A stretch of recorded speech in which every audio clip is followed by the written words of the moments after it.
Hello, everyone. Welcome to another YouTube Hangout. Super excited to be here with my very special guest. There's so much that this guy does. It's hard to introduce him, but I'll give it my best shot.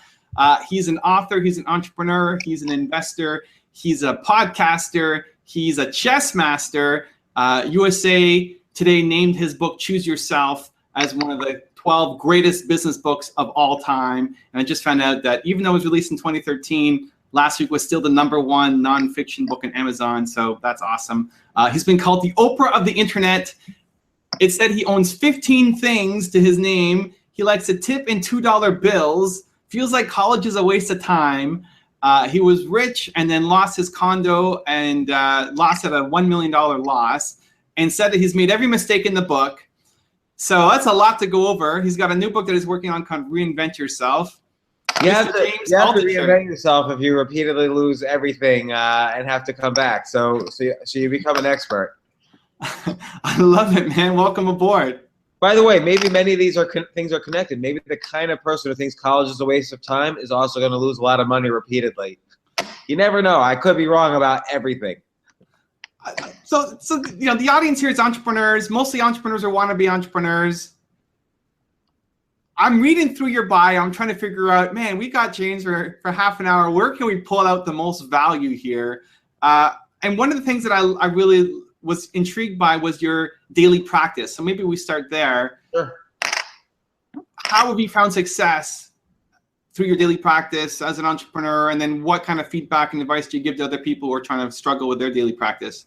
Sure. Yeah. So, I mean, what a lot of what was happening was, I made money. I built a business. It was a great business in the 90s, building websites for other companies. Sold it, cashed out, lost everything. Then I built another business, built it up, made money, lost it. Built up another business, built it up, sold it, made money, lost it. I kept doing this over and over again. And at some point you have to ask, I've done this so many times. The common denominator is me. I can't really blame anyone else. I can only blame me. And I did it so many times, it's almost like statistically significant if I say to myself, what am I doing wrong on the way down and what am I doing right on the way up? So it was kind of easy then to figure out, well, here's what I'm doing right on the way up. Forgetting what I was doing wrong on the way down because it was different things each time. But on the way up, always, 100% of the time in each business, and there was like maybe 20 different things that I could say this about. 4 things I was doing well. Physically, I was maintaining my health. Emotionally, I was hanging around with good, positive people who I loved and who loved me.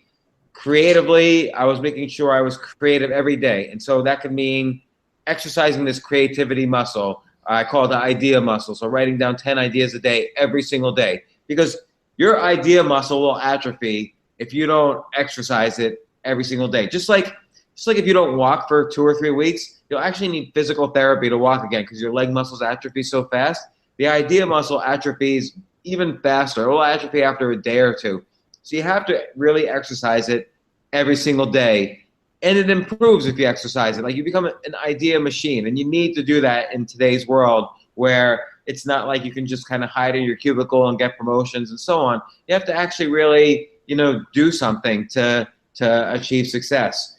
So, and then finally, it was important to be, and this sounds kind of cliche-ish, I almost hate saying it now, but I had to learn to be grateful instead of being anxious. So, gratitude and anxiety and complaining can't all exist in the brain at the same time. Like, and in particular, it's very easy to be grateful for the easy things in life. Like, oh, I'm grateful for my kids, I'm grateful for I'm alive, whatever. But it's really difficult to be grateful for what I call difficult gratitude problems. So like if I lose my leg, how can I be grateful for that?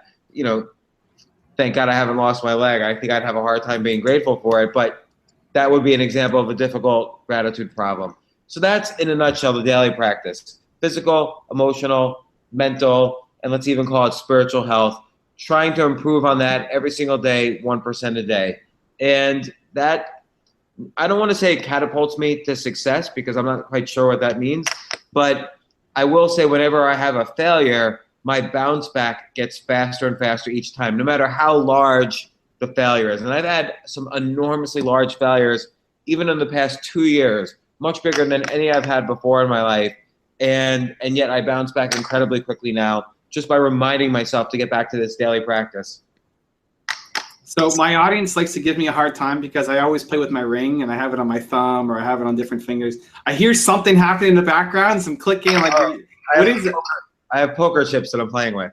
Poker chips. That's interesting. Is that a thing? It's a thing. Is it always poker chips, or just you have to have something? I don't know. I just got these poker chips actually. I used to play a lot of poker, and when you play poker and you're like sitting there thinking, it's like not unusual to like play with the chips while you're thinking. Right. So I'm sorry. I apologize. I will put them over here. No, I like it. It's good. Go for it. Whatever helps the creative process. Anymore. No, I was just curious because they asked me why do I wear a ring on my thumb, and I don't. I play with it and it just ends up on my thumb sometimes instead of my fingers. Just I like having it while I'm thinking.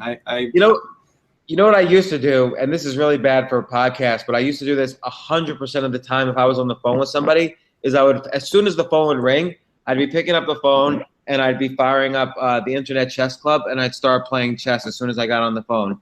And I could never have a phone conversation without playing chess at the same time. And what would happen is I wouldn't really be paying attention to my phone calls, and my chess ranking would go down on the Internet Chess Club because you really can't – multitasking is a really – bad thing. Like nobody can really multitask. I think that's sort of a BS thing. And but I was just addicted to doing that, and it wasn't really helpful. Now I actually have better phone calls and I play chess better. How about multitasking on a bigger scale where you're trying to be an entrepreneur and an author and a chess master and like all these things, and entrepreneurs get their attention divided? Can you do it, or what advice do you have to make it happen? You can't do it, right? So what I tend to do is in the morning is always devoted to really focused, or I try as hard as possible, really focused writing. And believe it or not, entrepreneurship is sort of easy compared to something that creative like writing or taking photographs or whatever. So I'll save the afternoon for easy things like entrepreneurship. And then usually the lessons from entrepreneurship will feed back into the writing. So all the time that I'm engaged in like entrepreneurship activities, I'm thinking to myself, how can this feed into the writing? Like I just wrote something a little while ago about a guy I'm involved with in a deal, and how he's such an excellent networker. It goes above and beyond all the BS articles I see, like 10 ways to network better or how to be charismatic or whatever. Like all those articles are BS. And I see somebody who actually has made, tens of millions of dollars from networking, and I see exactly what he does. And it's so different from any of these articles. So I wrote about that because, again, I see him, I last saw him about a month ago, but I saw what he was doing on a daily basis, and I wrote about it today. And so what about other things? Like when you're playing chess, are you also thinking back to the book? Are you also thinking back to entrepreneurship? Is it all just like a and to you, or are they separate things? No, they're all mixed. Like chess, so I grew up playing chess, and I knew many, and playing games of any sort is a great way to speak a language to adults if you're a kid. Like if I'm a kid, I'm not going to talk about politics or religion to an adult. But if I'm a kid and I play chess and you play chess and we're the same level, then we speak the same language. And so I got to learn many things growing up playing. And one of those things you learn playing games is essentially how to be a killer without having to kill people. And so when I play, the path to mastery in chess or poker or backgammon or any game is not that different from the path to mastery in any other area of life. And so it's something that I can address in writing, because I think a lot of my writing and a lot of my podcasts and so on is about peak performance and is about that path to mastery. And I'm fascinated by it because I've attempted it, not necessarily succeeded at it, but attempted it so many times. And so playing chess and trying to understand the subtleties of it definitely feeds my writing. Do you purposely make time for chess like you do for writing? No. No, eh? Not anymore? You used to. In fact, I used to, yeah. But my 17-year-old was visiting me yesterday, and I convinced her and her boyfriend, oh, let's go over to Union Square and see what's going on there. But really what I wanted to do was run into the chess players outside and just play some games of chess. Like, I didn't care if my kids had a fun time or not. the brutal truth right there. Yeah. They're not here. They're at a museum. So I can say it out loud. So hope they don't watch the video. They're never going to listen to this video. Hey, come on, man. after I'm dead, maybe they'll go back. Oh, we gotta listen to what Daddy said. So back to the schedule. You have this routine that helps you. What do you do when you fall off, or when you feel like I got it taken care of? I don't need to do that gratitude thing today. Like, how do you get back on that horse when you fall off? You just get back on. You can't regret falling off, because falling off is there's two arrows. So the first arrow is when you fall off some routine, and that will hurt you. The first arrow will always hurt you. But the second arrow, which is feeling regret or guilt over falling out of a routine, the second arrow is what kills you. So you can't feel that second arrow. You just have to get back on the routine. I never feel guilty about missing it. Now, if I don't write every day, I actually do feel that second arrow a little bit, but that's unhealthy. And I try to get back on the routine as fast as possible. Do you feel the immediate gratification of all the tasks? Like the gratitude thing, does it like resonate immediately with you, that it brings you that joy to do it? Or is it something you have to convince yourself to do? No, you immediately feel the effect, because again, you can't, if I'm not doing it, I could be feeling anxious about it. I tend to be an anxious type of person. So if I'm not doing gratitude and all these other things, or practicing the idea muscle and writing and being healthy and being around good people, I tend to feel more, worse about myself or anxious. And all of these things have immediate effects, and they have long-term effects that you build up. Like now, I almost never hang out with people who don't satisfy me in some way. Like I'm really good at saying no now. And for someone who's doing so many things, when you get into, that state of flow, how do you stay there and not, feel like, I got to go do my podcast, or I got to go write this book, or like I'm really in the zone on this thing? Do you try to stay there? Or do you just come back to it later? What's your process through that? Yeah, I mean, usually there are a lot of things to do per day, but again, nothing beats for me writing in the morning. So, and if I don't write in the morning, then I just figure out, I go back and forth between reading and trying to write, and I just stay focused on that until I write, which might mean bad things. I might then not return phone calls or emails or be involved in logistics that I need to be involved in, or companies that I need to be involved in. So I get behind on a lot of stuff, but writing is the thing that I feel has the most impact for me, both personally and professionally and creatively. And I just try to make sure I do it every single day. Would you let that? The physical health and emotional health and all that other garbage. Would you let that bleed into the rest of your day? Like, just you wake up and you're insanely inspired and the writing is off the charts, and like the next thing you're gonna write is just you're so proud and happy in the moment, but you have this interview with this Evan Carmichael guy, or you got to deal with this business or whatever. Like, would you let that bleed? Would you push that stuff off? I'm just curious where the boundary is when you're really in that zone feeling it. If I'm in the zone, no, I don't.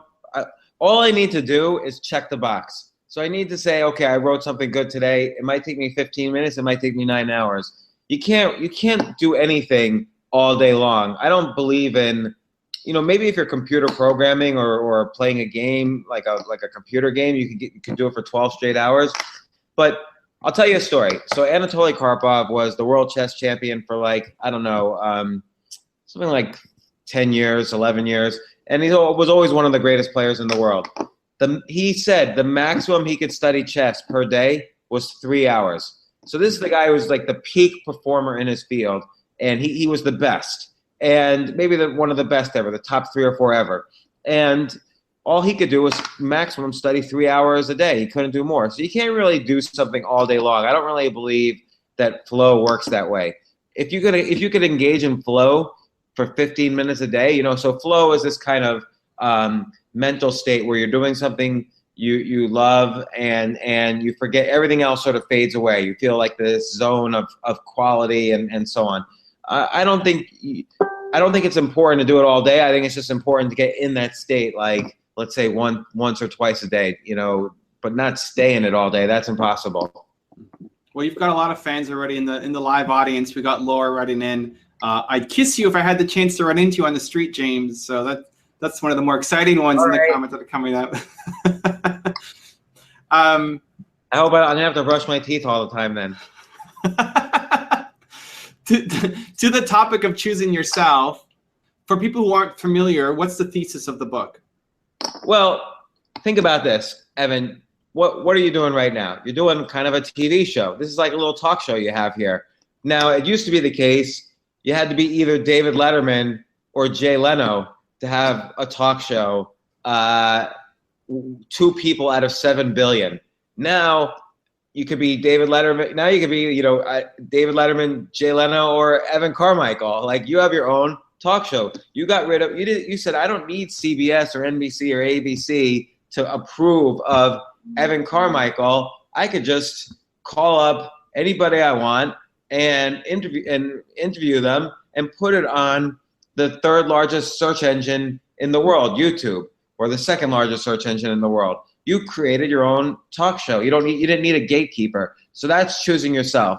But at a deeper level, it's doing this daily practice so that you're healthy enough to do what you did. So if you're like, you have this picture in this background of you with your beautiful family. If you didn't have like your emotional stability, if you weren't like physically healthy, like if you were sick in bed, dying of something, if you weren't like grateful for these opportunities in your life, like I could see you take a lot of care in the show. You have these huge posters hanging up behind you of your heroes and the legends in your life. Like, obviously you're creative. You put together the show. You ask on people who interest you. You read a lot. So you do this daily practice, I could see, and then you're allowed to choose yourself. Get rid of the gatekeepers and say, oh, I don't need YouTube. I don't need a publisher. I don't need someone to approve of me or promote me or hire me, or I don't need to work up and be a sound engineer, then a comedian, then I have a talk show. You just went out and did it. And that's choosing yourself in a variety of ways.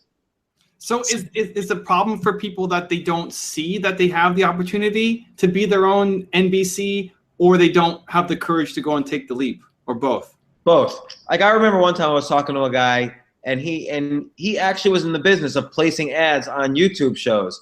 And I said to him, why don't you do, but he was really into gaming. And I said, why don't you do a YouTube show about gaming? Those are really popular. Like a YouTube show about Minecraft, can't get more popular than that right now. And he said, well, I don't have a good enough camera. And I said, are you kidding me? Give me your phone. And he had like the latest iPhone. And I said, your iPhone has a good enough video camera for you to make popular YouTube videos. In fact, and I told him the example, Michelle Phan has millions and millions of YouTube views, a billion YouTube views on her makeup tutorials. Her makeup company now, I think is valued at something like $50 million. But her first 55 videos, which she shot on her iPhone video camera, were horrible, low quality, whatever. And then but it's idea driven. So she did a video about how how to do your makeup like Lady Gaga does. Huge views through the roof, regardless of the quality of the camera. And then now suddenly from the advertising, she had enough money to buy a better camera, and she's this huge star now. She chose herself completely. And, there's no excuses anymore for stuff like this. So how do you break through the limiting mindset? Like, I need the camera, I'm not good enough, I'm, whatever, like that blank when they look themselves in the mirror and they say, I'm not successful because of, whatever that blank is. Sure. What's the path beyond it? The path is this daily practice of everyday physical health, which just might mean 8 hours of sleep, eat well, move around. Emotional health, be around people who inspire you and who will support you in your dreams. Creative health, like write down 10 ideas a day. Spiritual health, like be grateful every day. Just do that every single day, and you'll get the mindset. That's a guarantee. Like that. I'll give you your money back if you don't get the mindset. Back on watching this video. Is there a recommended time length? Is it 15 minutes on each thing? Is it just checking the box however long it takes? 2 minutes? Check the box. Just check the box. And you know what? Do it with intent. Like, try to get a little bit better at it. So, try to eat a little better every day. Try to be like one guy wrote to me and said, I've been following your daily practice. I've been sleeping well, exercising, eating well. I've been writing 10 ideas a day around. And then on Friday nights, I go out with my friends and they laugh at all my ideas. What should I do? And I wrote back to him and I said, I have a great idea for you. Stay home on Friday night. And I never heard from him again. So he easily could have improved his daily practice by just not hanging out with those friends who were putting him down. Don't hang out with people who put you down all the time. Those aren't good friends. Yeah. And is this something you recommend starting the day with, or doesn't matter? Doesn't matter. But it's an all day long thing. If you catch yourself, let's say you're commuting into New York City and there's traffic on the George Washington Bridge. You could either say, oh, there's traffic on the George Washington Bridge. I hate this. Or you could say, wow, I'm driving into the most amazing city in the world that everyone else wants to be into at the same time as me. This is such a great thing. I'm really grateful for it. So it's kind of like a way of catching yourself all day long and saying, oh, I'm bored waiting at the dentist's office. I could take out a little pad and, write down 10 ideas a day, my 10 ideas for today. So, it's something you could do all day long. So how do you catch yourself? This is like my little pad. Okay. Always available. I got a pen somewhere. Got my pen with me. I always steal pens from hotels. I highly recommend that. What do you buy a pen in today's world? To catch yourself, right? Because you might have 30, 40, 50 years of this conditioning of always complaining, and your dad always complained on the George Washington Bridge, so you always complain. Like the people around you, everything you've been taught and trained and conditioned to is to be that negative person, or just you fall back into that automatically. So how do you? I think once you have the awareness, it's like, okay, I'm going to do it now. James said to do it, but how do you catch it in the moment? Do you have a visual cue, or just something that, if you are frustrated, try to think of something better? How do you catch it? It's funny. The kind of cliche answer to this, which I'm just going to mention, but I am not suggesting this, is meditation. So meditation is not about, like, everybody goes, oh, I'm going to meditate and then it's going to feel great and I'm going to get blah, blah, enlightened or whatever. That's not what meditation is about. The only thing meditation is about catching yourself when you start going down a bad path with your thoughts. Like if you start feeling anxious or blaming or complaining, meditation teaches you, it's not about those minutes when you're meditating, it's about the rest of the day when you're not. The meditation is like practice for catching yourself while you're thinking, these thoughts. But don't meditate. I'm not recommending that. Another way to do it is when you're walking around, let's say you live in a nice big city or whatever, when you're walking around, just try looking at things you wouldn't normally look at. Like look at the top of, if you're walking around New York City, look at the tops of all the rooftops around you.